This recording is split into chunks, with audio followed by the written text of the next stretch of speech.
नमस्कार साथियों, स्वागत है आप सभी का अंकित इंस्पायर्स इंडिया पर। मैं हूं अंकित अवस्थी। चर्चा पाकिस्तान की, और वो इस तरह कि पाकिस्तान जिस तरह दुनिया के अंदर फिलहाल अमेरिका और ईरान के बीच में समझौता कराने वाला बनकर निकला, उसी बीच में इजराइल की प्रतिक्रिया आई कि हम पाकिस्तान पर ट्रस्ट नहीं करते। ये सवाल तो हम सब जानते हैं कि इन पर कोई ट्रस्ट नहीं करते, लेकिन आज का सेशन किस बात के लिए, पाकिस्तान को आफ्टर ऑल इतनी फुटेज किस बात के लिए?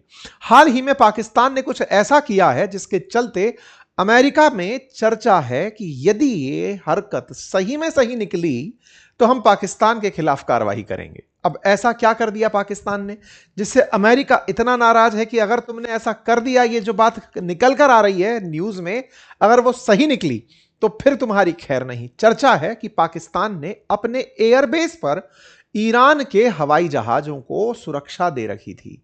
इनके एयरक्राफ्ट्स जो ईरान के मारे जा सकते थे अमेरिकी हमलों में, उन्हें इन्होंने ईरान की जगह पाकिस्तान में पार्क करवा लिया था। जब अमेरिका एयर स्ट्राइक कर रहा था, इजराइल एयर स्ट्राइक कर रहा था, ईरान पे बम गोले बरसा रहा था, तो उस समय पर ईरान के एक जहाज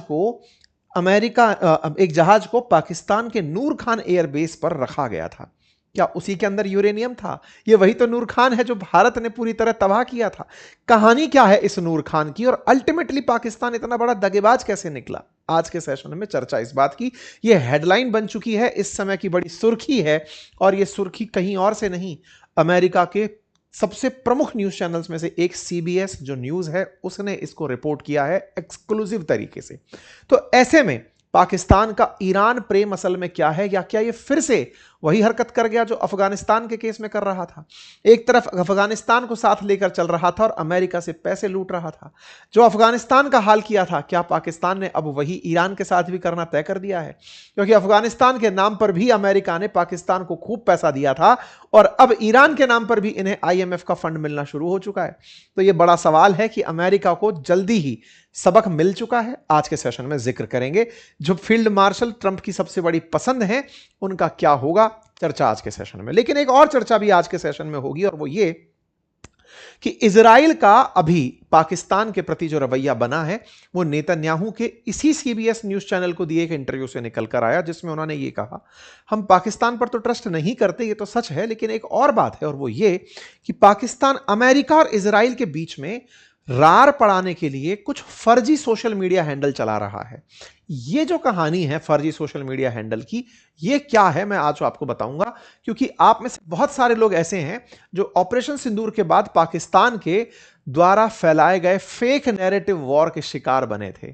उस नैरेटिव वॉर को आज इजराइल भी भुगत रहा है, उसकी भी चर्चा आपके साथ होगी। तो कुल मिलाकर अमेरिका ईरान के इस वॉर में पाकिस्तान क्या कर रहा है, उसकी चर्चा इस खबर के माध्यम से। खबर सीबीएस न्यूज की, अमेरिका की मेजर बड़ी इंडस्ट्री है, न्यूज चैनल का वो है, उसका कहना है Pakistan allowed Iran to park military aircraft on its airfield despite mediator role in conflict with US.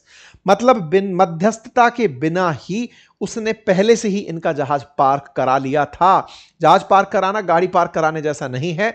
जहाजों से तमाम प्रकार की गतिविधियां हो सकती हैं। हो सकता है कि उसमें ऐसे मिसाइल और ऐसी चीजें हों जो ईरान बचाना चाहता हो, या ऐसा भी संभव है कि अमेरिका से बचकर नूर खान एयरबेस पर वो यूरेनियम छुपाना चाहता हो सकता है ये इंपॉर्टेंट हो, क्योंकि नूर खान तो सोचा गया था कि अमेरिकियों के ही तो कंट्रोल में है।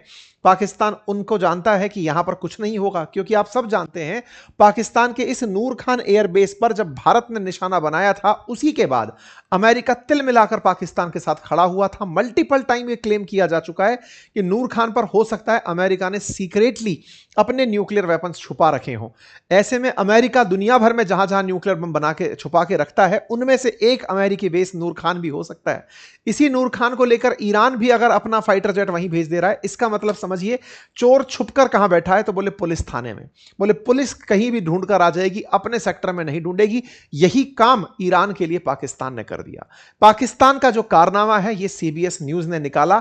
अब आप इस नूर खान एयरबेस के हाल जान लीजिए और याद करिए जब ऑपरेशन सिंदूर में हमने इसे निशाना बनाया था, क्योंकि अल्टीमेटली हम ये दुनिया को दिखाना चाहते थे कि हमारी मिसाइलें पाकिस्तान के सभी डिफेंस सिस्टम को पार करके उस जगह मार कर सकती हैं जो अमेरिका के लिए भी महत्वपूर्ण है, तो चाइना के लिए भी महत्वपूर्ण है। और हमने पूरी तरह से इस स्ट्रेटेजिकल वॉर को किया, लेकिन इस फेक नैरेटिव वॉर में पाकिस्तान ने दुनिया को ऐसा दिखाया कि अमेरिका ने मुझे विजयी घोषित कर दिया है। कुल मिलाकर के दुनिया के सामने देर से ही सही अब राज खुल खुलकर आने लग रहे हैं। तो सवाल बड़ा है कि ईरान के यहां से निकल करके जो जहाज यहां गया था उसकी क्या कहानी है। तो देखो साहब, एक ये जहाज जो आपको दिख रहा है ये ईरानी जहाज है। इस ईरानी जहाज का जो नाम है वो है RC-130। ये ईरान का एयरफोर्स का विमान है। ये हरक्यूलिस 130 जो लॉकहीड मार्टिन का है ना, C-130, जो कि मालवाहक सेना का जहाज है जिसके अंदर काफी सारे रिकनेंस एक्टिविटीज हो सकती हैं, वैसा एक जहाज है। यह जहाज ईरान का है और यह ईरान का जहाज नूर खान एयरबेस पर खड़ा रहा। कब खड़ा रहा? जब अमेरिका के साथ ईरान की जंग चल रही थी। उस समय पर एक और बात निकल कर आई कि जिस समय ट्रंप ने अपनी तरफ से सीज फायर अनाउंसमेंट किया, यह तब भी खड़ा रहा। अब अपडेट यह भी है कि अभी भी एक ईरानी जहाज ऐसा है जो नूर खान एयरबेस पर खड़ा हुआ है।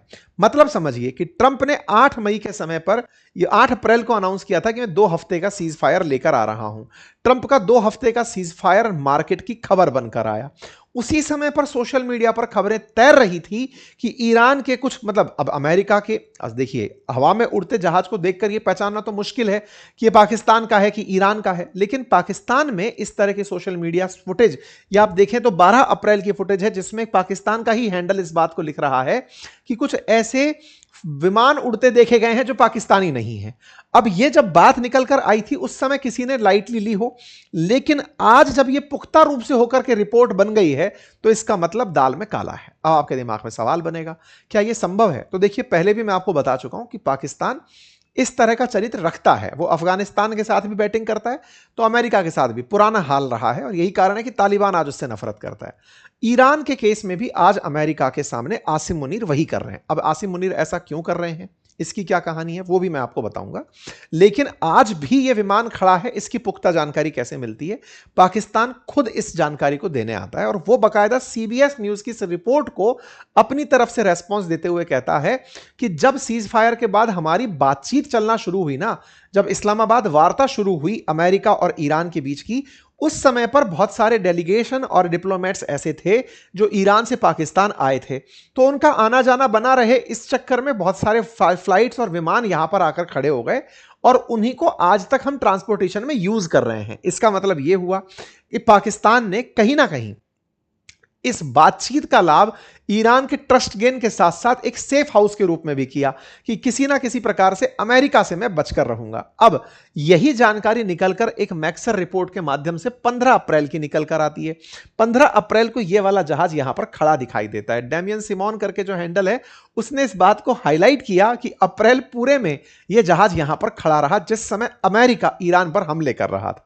कुल मिलाकर यह बात तो एक हुई। एक और बात सीबीएस न्यूज ने निकाली, और वो क्या थी कि इन्होंने साहब, ईरान वालों ने पाकिस्तान में ही नहीं अफगानिस्तान के अंदर भी अपना जहाज खड़ा रखा। मतलब इनको जब गोले पड़ रहे थे तो इन्होंने कुछ विमान इधर उधर उड़ा दिए। अभी तो कंफर्मेशन नहीं है, हो सकता है तुर्की भी एक आध विमान उड़कर गया हो सकता है कतर, कुवैत, ओमान कहीं भी गया हो। ऐसे में बोले ईरान ने जहाज अपने अफगानिस्तान में भी खड़े किए थे। अफगानिस्तान जिसको पाकिस्तान के साथ पहले ही रार चल रही है, हालांकि अफगानिस्तान भी इस बात को मना करते हुए निकल आया, नहीं नहीं साहब, हमारे ऊपर नहीं आया कोई भी विमान। कुल मिलाकर के ये तो तय है कि इसने डबल खेल किया है। अब क्या ये डबल खेल करने की समझदारी आप और हमको ही पता चली? क्या अपन इतने इंटेलिजेंट हो गए और ट्रंप का खुफिया सिस्टम परेशान है, वो जानता ही नहीं होगा? नहीं, ऐसा नहीं है। अमेरिका इनका चरित्र पहले से जानता है और अमेरिका में बहुत से कई सीनियर वेटरन जो मतलब सैनिक हैं, उन्होंने ट्रंप को ये बात लिखित में दी कि सर, आपका जो ये फेवरेट फील्ड मार्शल है, ये आपसे ज्यादा ईरानियन लोगों का फील्ड मार्शल है। ईरान के अंदर जो कुद्स फोर्सेस का आसिम सुलेमानी था जिसको आप लोगों ने मारा था, ये व्यक्ति उसका बहुत करीबी आदमी हुआ करता था, और ये हुसैन सलामी जो आईआरजीसी का कमांडर है उसका भी ये करीबी रहा है। बोले आसिम मुनीर ईरान की इस आईआरजीसी का, देखिए आईआरजीसी के बारे में अभी कल जब हमने थोड़े दिन पहले एक डिप्लोमेटिक डेस्क का कार्यक्रम रखा था तो उसमें एक पूर्व सेना के जनरल और डिप्लोमेट जो प्रेजेंट थे अपने डिप्लोमेटिक डेस्क के इवेंट में, वो भी इस बात को हाईलाइट कर रहे थे कि आईआरजीसी रेगुलर सेना की तरह ऑपरेट नहीं करती है।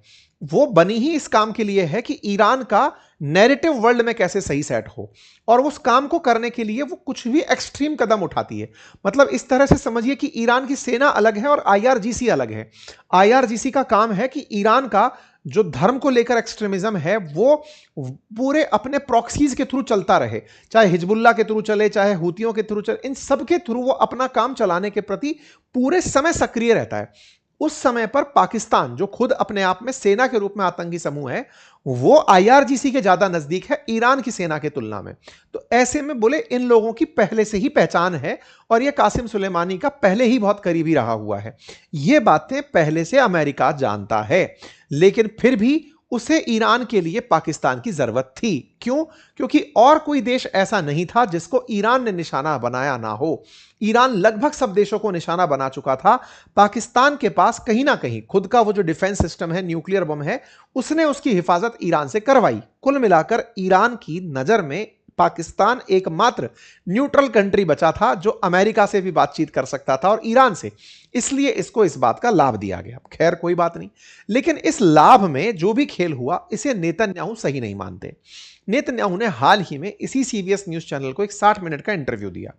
उस इंटरव्यू में बहुत सी उन्होंने रोचक बातें कही, जिनमें से पहली तो यही कि मुज्तबा खमनेई जिंदा है और वो छुप छुपाते हुए घूम रहे हैं, लेकिन वो जिंदा है, ये खुद भी उस बात को मानते हैं। इन्हीं बातों में इन्होंने एक बात और कही, और वो ये कि हाल के इस युद्ध में अमेरिका और इजराइल के बीच में रार पैदा करने के लिए, दरार पैदा करने के लिए पाकिस्तान जैसे देशों से सोशल मीडिया हैंडल्स ऐसे ऑपरेट हुए जो कि अमेरिकियों के अंदर भावना बदलने वाले थे। जैसे कुछ ऐसे अंग्रेज पब्लिकली निकल के दिखाई दिए जो ये कह रहे थे कि हम इजराइल के इस युद्ध में साझा नहीं हैं, हम इजराइल के साथ ईरान के खिलाफ जंग में साझा नहीं हैं। ये जो बातें अंग्रेज बोल रहे हैं, ये असल में बुलवाई जा रही थी पाकिस्तान के थ्रू। पाकिस्तान ऐसे सोशल मीडिया हैंडल, अगर आप उन ट्विटर हैंडल्स को जो दिख रहे थे अमेरिकी, लेकिन उनको ऑपरेट पाकिस्तान से किया जा रहा था, असल मायने में बोले ये सारे के सारे चैट बोट्स चला करके किए गए काम हैं। ये पूरी तरह हिडन डिजिटल बैटलफील्ड है जिसको कि बोट फार्मिंग के माध्यम से इन लोगों ने ऑपरेट किया। इन्होंने बकायदा इस बात को कहा कि Pakistan uses bot farms to manipulate social media. अब सोचिए, जब यह बात समझने वाली है कि मोसाद को ऑपरेट करने वाला इजराइल ये बात जान रहा है कि पाकिस्तान किस तरह का फर्जीवाड़ा फेक न्यूज में करता है। आप सोचिए कि ऑपरेशन सिंदूर के समय पाकिस्तान ने जो फेक न्यूज फैलाई थी और ट्रंप जिसको सही सही बोलते चले गए, क्योंकि ट्रंप भी सोशल मीडिया की लहर पर सवार आदमी है, उस पूरे इवेंट में जिस तरह से दिखाया गया, आज भारत की इतनी मिसाइलों ने नूर खान एयरबेस, हमारे पास तो प्रमाण है, तस्वीरें हैं कि हमने ये बर्बाद किया, ये बर्बाद किया। उनके पास एक भी तस्वीर, एक भी प्रमाण नहीं, लेकिन उसके बाद भी उन्होंने नैरेटिव वॉर, और तो और उस नैरेटिव वॉर को अब चाइना ने भी ओपनली अनाउंस करा है, कहा है कि हमने और हमारे इंजीनियर्स ने पाकिस्तान का साथ दिया था। तो ये चीज अब खुलकर आई। लेकिन क्या है ना, सोशल मीडिया के दौर में अब ये पीड़ित हुए, इनको भी हमने उस समय बताया था, तब ये समझदार बन रहे थे, कोई भी हमारी इस बात को समझ नहीं पा रहा था। आज ये खुद पीड़ित पक्ष में है तो अपनी शिकायत लेकर बैठे हुए हैं। तो नेतन्याहू ने पाकिस्तान पर जो आरोप लगाए वो अब जग जाहिर हैं। चलिए खैर साहब, सारी बातें हो गई। अब सवाल बनता है कि साहब ये तो सब हो गया, लेकिन ईरान का पाकिस्तान कनेक्शन क्या इनको पसंद आ रहा होगा? तो देखो, अगर ये रिपोर्ट सही निकल कर आती है तो ट्रंप के बिल्कुल करीबी लिंडसे ग्राहम, जिन्होंने ये युद्ध शुरू करवाया, ये समझिए कि ईरान पर हमला करवाने वाले वही थे, उन्होंने भाई साहब इस न्यूज पर, रिपोर्ट पर टिप्पणी करते हुए कहा है कि अगर यह खबर सही है, it would require a complete re-evaluation of the role of Pakistan in playing a mediator between Iran and United States and other parties. अगर यह बात सही निकली तो इसके बाद में हमें सोचना पड़ेगा। और ऐसे में prior statement by Pakistani defence officials toward Israel, I would not be shocked if they were true. और ऐसे में इनके रक्षा मंत्री जो इजराइल के खिलाफ बयान दे रहे थे, मैं शौक नहीं होऊंगा कि वो सही हो, क्योंकि इजराइल के खिलाफ पहले भी पाकिस्तान के रक्षा मंत्री के बहुत अनर्गल बयान आ चुके हैं जिस पर अमेरिका ने इनको लताड़ लगाई थी। तो ऐसे में लिंडसे ग्राहम एक्टिवेट हो चुके हैं। अब खबर की सत्यता की ही बात चल रही है। खैर, अमेरिका से बचकर एक जहाज पाकिस्तान में आया, ये तो पाकिस्तान ने भी स्वीकार कर लिया। हालांकि उसने इसको इस तरह से ले लिया कि नहीं साहब, हमने तो डिप्लोमेटिक वार्ता के लिए, सोचिए बात तो हो रही है इस्लामाबाद में, खड़ा कर रखा है नूर खान में। तो चलिए अब इस बात को पहचानते हैं कि नूर खान में क्या कर रहा था। असल में नूर खान में हो सकता है भाई साहब अपना यूरेनियम रखने गए हो। जैसा मैंने आपसे कहा ना, सबसे सेफ चोर को जगह कौन सी लगती है? पुलिस थाना, कि यहां कोई नहीं तलाशेगा। तो साहब नूर खान में अमेरिका अपना यूरेनियम अगर लगा के बैठा हो, जो कयास है, तो चलो अपन भी वही रख लेंगे अपना। एक कारण ये हो सकता है। दूसरा, असल में आपको मालूम होगा बहुत सारे ऐसे वेपन्स ईरान ने हाल हाल ही के समय में अमेरिका के खिलाफ यूज किए थे, उन वेपन्स की सप्लाई चाइना के ऊपर ब्लेम आई थी कि चाइना ने सप्लाई किए होंगे। तो ऐसे में चाइना से यह खबर अप्रैल 12 में बाहर निकली थी, अमेरिकी खबर नहीं निकाली थी, कि ऐसी बात निकल कर आई थी इंटेलिजेंस के माध्यम से कि चाइना ने ऐसे वेपन्स शिप किए हैं ईरान को जो कि सीज फायर के दौरान नुकसानदायक हो सकते थे। तो इसका मतलब चाइना ने पूरी तरह से अपने ड्रोन्स को, इन सब को सप्लाई किया है ईरान को, यह खबर बाहर निकली थी। तो कैसे किया होगा? स्वाभाविक सी बात है कि कोई ना कोई तो मीडिएटर बना होगा। चाइना से उड़कर अगर हवाई जहाज सीधा वहां जाता तो पकड़ में आता। इस बात को नेतन्याहू से पूछा गया कि क्या आप भी ऐसा मानते हैं? इन्होंने पब्लिकली एक्सेप्ट किया, हाँ बिल्कुल मानते हैं, चाइना ने मदद की है, मैं मानता हूं, लेकिन उस पर कमेंट्री नहीं करूंगा। चाइना पर कमेंट्री क्यों नहीं करेंगे, अब उसकी कहानी सुन लो। क्योंकि पाकिस्तान फेल होता हुआ दिख रहा है। अरागची चाइना जा चुके हैं, चाइना पे विश्वास व्यक्त कर चुके हैं कि आप ही मध्यस्थता कर दो। तो साहब इनके लिए तो चाहे पाकिस्तान खेले चाहे चाइना खेले, दोनों तरफ से जीत है। पाकिस्तान के लिए भी दोनों तरफ से जीत है कि ईरान भी अपना है और अमेरिका भी अपना है। तो असल में अमेरिका के साथ क्या हो रहा है? अमेरिका को पाकिस्तान को अभी भी पाल पोस कर रखना पड़ रहा है। इसको $1.3 बिलियन की ऑलरेडी मदद भेज दी गई है। ट्रंप लेकिन इस बार अब चाइना के पास जा रहे हैं। तो देखिए, जो जेडी वेंस थे उन्हें पाकिस्तान भेजा गया और ट्रंप अब चीन की यात्रा पर हैं। और ट्रंप जब चीन जा रहे हैं तो वो शी जिनपिंग से मुलाकात करेंगे और शी जिनपिंग के पास 4 सूत्रीय पॉइंट ऑलरेडी पहुंच चुके हैं। तो ऐसे में आज अमेरिका चाइना की यात्रा पर है। तो अब जब यात्रा पर जा रहे हैं तो ट्रेड सुपर पावर कौन है, यह सबको समझ में आ रहा है। ट्रंप का कहना है कि उनके पास सारे प्लांट्स अभी भी जिंदा हैं, लेकिन इन दोनों की यात्रा के मायने लोग निकाल रहे हैं। क्या निकाल रहे हैं? कि इनकी यात्रा जब चीन की होगी उस समय पर चाइना मध्यस्थता कर सकता है अमेरिका और ईरान के बीच में। ऐसा मैं क्यों कह रहा हूं? क्योंकि इस्लामिक रिपब्लिक ऑफ ईरान ने खुद ने अपनी तरफ से तैयारी दिखा दी है, कह दिया है कि साहब हम चाइना के साथ हैं। चाइना अगर हम अब हमारे लिए 4 पॉइंट प्लान लेकर आया है, असल में एक 4 पॉइंट प्लान निकल कर आया था spoke person of Chinese embassy का इंडिया के लिए। उस 4 पॉइंट प्लान में यह बातें लिखी गई थी कि कैसे पीसफुल को एग्जिस्टेंस कराया जा सकता है।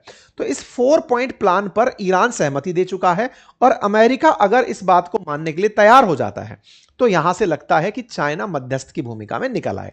अब बड़ा सवाल बनता है कि ईरान अगर नहीं सहमति बनाता तो क्या है? इनने कह रखा है अब हम पर अगर हमला करोगे तो हम तो 90% यूरेनियम एनरिच कर देंगे। खैर जो भी हो, ट्रंप के लिए यह रायता सा फैल गया है। एक तरफ ईरान के लिए पाकिस्तान को पाल पोस कर बड़ा किया, वही धोखेबाज निकल रहा है। अमेरिका हर बार, पहले अफगानिस्तान के केस में पाकिस्तान ने धोखे खाया लेकिन फिर भी उसी को चलाया, ईरान के केस में भी धोखे खा रहा है लेकिन उसी को चला रहा है। लेकिन चाइना की तरफ बड़ी उम्मीदों से देख रहा है। देखते हैं कि यह चर्चा कहां तक पहुंचती है। जैसी भी जानकारी होगी मैं आप तक लेकर जरूर आऊंगा। एक अपडेट दे देता हूं, भारतीय राजनीति में हो रहे तमाम जो भी अभी उठापटक हैं, भाव भाव चाल चल रहे हैं, दक्षिण के अंदर हो, चाहे बंगाल में हो, पंजाब में हो, गुजरात में हो, इन सभी विषयों के ऊपर मैंने इंडिया दैट इज भारत नाम से जो हमारा शो है उसमें एक पैनल डिस्कशन आज शूट किया है। जल्दी ही आप तक उसे मैं अंकित इंस्पायर इंडिया पर प्रेजेंट कर दूंगा, आप उसे अवश्य देखें। एक और सूचना, आप में से यदि कोई भी साथी हमारी टीम के साथ जुड़ना चाहता है तो हमने अपनी कम्युनिटी पोस्ट पर एक जॉब फॉर्म निकाला हुआ है, आप उसे फिल कर दें। कुछ पोजीशंस निकली हैं, अगर आप में से कुछ ऐसे व्यक्ति हैं जो हमारे साथ काम करने की इच्छा रखते हैं तो उसे अवश्य अपनी जिम्मेदारी के साथ भरें। बहुत बहुत धन्यवाद, अपना ख्याल रखें।